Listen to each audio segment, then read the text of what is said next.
Сәлеметсіздер ме құрметті менің көрермендерім. Осыншама ұзақ уақыт бойы видео шықпағанына кешірім сұраймын. Өйткені далада 45 градус ыстық болып тұр. Не то что съемка. Далаға шығуға ерініп жатырмыз қазір. Ал енді бүгін біз екі Sony'ді салыстыратын боламыз. Біреуі Sony Alpha 7 бірінші поколениясы және Alpha 7 Mark 3, яғни үшінші поколениясы. Басында осы Sony'ларды алар кезде біраз ойланып, толғанып, салмақтағам, не қайсы екенін түсінбейтінмін. Alpha 7 дегені қайсы, ішіндегі S дегені қайсы, R дегені қайсы, не мағына білдіреді. Қазір барлығын қысқаша түсіндіріп өтуге тырысамын. Яғни Alpha 7 дегеніміз ол ең бірінші поколениясы. Одан кейін тура сол Alpha 7-тен кейін Alpha 7S және R шықты. Яғни олардың айырмашылығы матрицаның құрамында. Яғни S-тің матрицасы сәл кішірек келеді және видеоға бейімделген. Alpha 7-дің R-діңкі фотоға бейімделген және оның матрицасы үлкен болып келеді. Тура осы система бойынша Alpha 7 2 шықты, Alpha 7 3 шықты, S, R дегенмен. Қазір біз салыстырып отырғанымыз Alpha 7 және Alpha 7 3, Mark M3 дейді. Яғни S емес, R емес, ең базовый комплектациясы, бірақ ол бағанағы S-тен немесе R-ден бір кем түседі деген сөз емес. Стандарт түрінде екеуіне де ыңғайлы ретінде шығарылған түрі.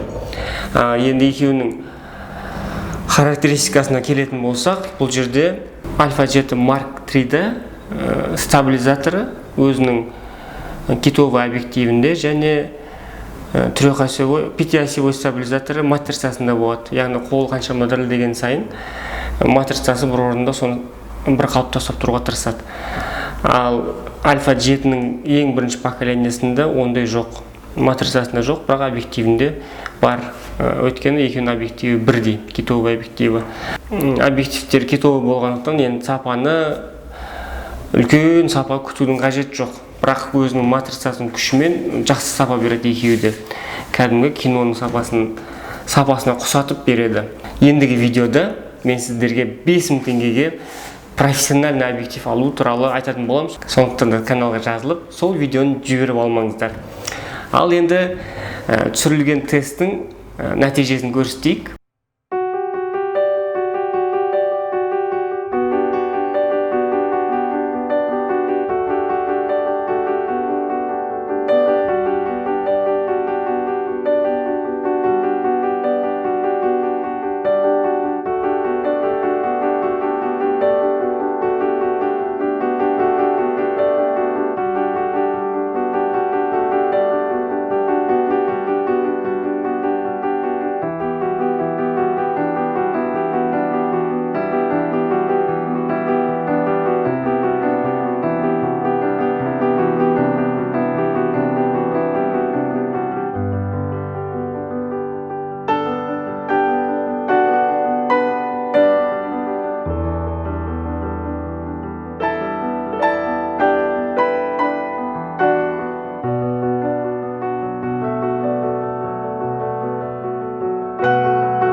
ISO-ны көтеру барысында екі камераның мүмкіндігі екі түрлі болды.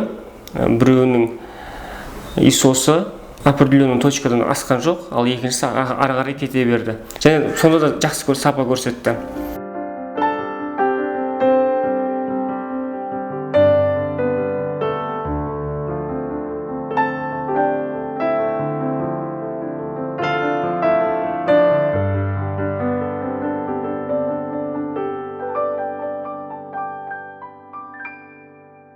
Және тағы да бір айта кететін ерекшелігі, Альфа 7-нің бірінші поколениясы 4К видео түсірмейді, ал үшінші поколениясы 4К түсіреді.